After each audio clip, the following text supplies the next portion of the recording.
Good evening and welcome to another online edition of OU Nightly. I'm Cal Day, tonight joining you from my hometown of Owasso, Oklahoma.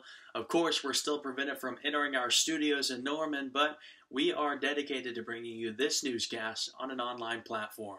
So let's get to it. Our top story tonight, Vermont Senator Bernie Sanders endorsing Joe Biden. This comes just 5 days after Sanders suspended his own presidential campaign. Sanders and Biden say they agree to work on policy matters together. They plan to form 6 task forces targeting the economy, education, criminal justice, immigration, climate change, and health care. Biden is the likely Democratic nominee for November's general election. And nearly 25 million people on the East Coast are keeping an eye on a storm system that has already caused deadly tornadoes across the South. Deadly storms took the lives of at least 32 people in 6 states on Easter Sunday. Right now, there are close to 850,000 people in the areas impacted. In all, the National Weather Service will survey 40 reports of tornadoes, and at least 24 people have been killed and hundreds of homes and buildings have been destroyed. It appears Mississippi is one of the hardest hit areas with 11 people killed in that state alone. Now, coming up, our weather team will take a deeper look at those storms and the impacts that they had. And our other top story tonight, COVID-19 continuing to bring turmoil to a local nursing home. The number of coronavirus-related deaths at Grace Skilled Nursing and Therapy in Norman is now up to 10. This is the highest number of confirmed cases at a nursing home in the state.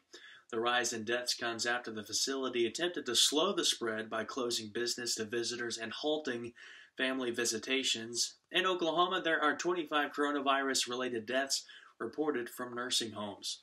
And across the state, the number of COVID-19 cases continue to rise. The Oklahoma State Department of Health reports over 2,000 cases in Oklahoma. There have been 275 new cases just over this weekend alone. There are also more than 450 hospitalizations and nearly 100 deaths. And OU Medicine is working to curb the spread with the help of the Norman community. The Million Mask Challenge is an initiative where manufacturers and individuals who can sew can donate personal protective equipment. The president and CEO of OU Medicine says he hopes they don't need a million masks, but it is important to be prepared just in case. And across the Red River into Texas, there are 13,906 cases reported. The Lone Star State also reports 287 deaths. In the nation, the CDC reports nearly 555,000 cases of COVID-19 and almost 22,000 deaths. And also happening nationwide, many students are not happy with classes shifting to online platforms, especially when they are paying tuition for in-classroom learning. 2 class action lawsuits have been filed against Drexel University and the University of Miami. Often online classes cost significantly less for students, especially those attending college in a different state. Students at the 2 universities claim that they're paying for services no longer being provided to them. Many students and professors argue online classes are less effective and less valuable. I'm Hannah Gard, coming to you from Colorado Springs, Colorado. We saw a very active severe weather weekend over the holiday weekend, starting Sunday, overnight Sunday night, and into today, as well as those storms continue to make their way up the East Coast. You can see on our local storm reports map here, completely covering the southeastern part of the United States and moving up the East Coast there. We have damaging wind reports, large hail, as well as tornado reports where those red dots are located. Now, these tornadoes started in Louisiana, and they dropped some very damaging and deadly tornadoes. As you can see in these images in the Monroe Airport, planes just completely destroyed, metal twisted around, and roofs ripped off of houses. This moved into Mississippi, and we started to see twin tornadoes developing one after another.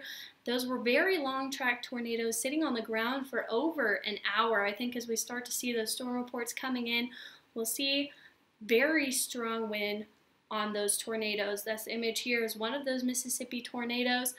And the damage from these, you can just see those cars tossed around, houses ripped from their foundations, that sign on the side of the road completely destroyed, and large trees ripped out of the ground, their roots exposed or snapped completely in half. As the storms continued eastward, they moved into the Carolinas. This image here coming from North Carolina, that house just completely destroyed. Now, we hate to see weather events like this, especially on a holiday weekend, and that death toll continues to rise. I think it's sitting in the 40s right now. We'll start to see that go up as we go throughout the day today, and those storms continue to move their way up the East Coast. In Oklahoma, we saw the tail end of those storms yesterday, but it's completely moved through now. Our temperature's sitting 30 degrees cooler than this time yesterday in Norman. And we saw some rainfall throughout the state over the past 24 hours, most of it in the eastern part of the state, about a ½ inch to 1 inch of rainfall. But we'll start to see more rain overnight tonight. In central Oklahoma, mostly rain, could see some snow mixed in there as we go throughout the night. But the snow is mainly going to be isolated to the western part of the state and the Panhandle, where that winter weather advisory is in effect. Our lows tonight sitting in the 30s across the board, giving us those conditions to see some snowfall as it starts to get cool enough. And waking up tomorrow, it's going to feel very chilly. So if you put your hats away, time to get them back out. We're going to be in the mid-30s. We'll warm up into the mid-40s and clear up as we go throughout the day. Our highs across the state, same story. We're in the high 40s and low 50s for about everybody. Our regional forecast there shows that rain coming in around the late hours of this evening in central Oklahoma. That snowfall mainly staying to the west of us, but this will continue throughout the night before clearing up completely by around midday tomorrow. So we'll be pretty dry after that. Our 7-day forecast showing we're staying cool until Wednesday, warming up a bit Thursday before we cool off Friday, see another chance for rainfall, and we'll really start to climb up in our temperatures this weekend. Could see 70s on Sunday. Happy Monday, everybody. I'm Sofia Olivas coming to you from my home in Rowlett, Texas. I hope all of you are staying healthy and safe. And now let's dive into the world of sports. Last night, a former NFL quarterback, Tarvaris Jackson, died in a car accident in Alabama.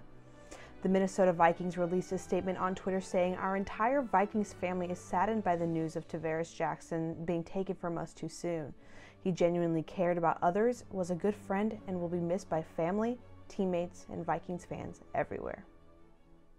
The effects of COVID-19 have hit the XFL pretty hard. The league has laid off nearly all employees, including executives, and has no plans on returning for the 2021 season. The XFL owners say they are evaluating the next steps and how they will plan to proceed. Now, from the NFL to MD, one former Titans player is taking the title of safety to a whole new level. Myron Rolle was drafted by the Tennessee Titans in 2010, but by 2013 he traded in his jersey for scrubs.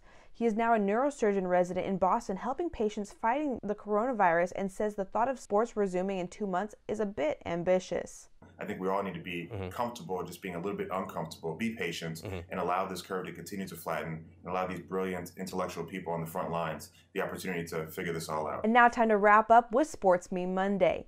Today we poke fun at our favorite Browns QB who's looking just a little bit like we're feeling.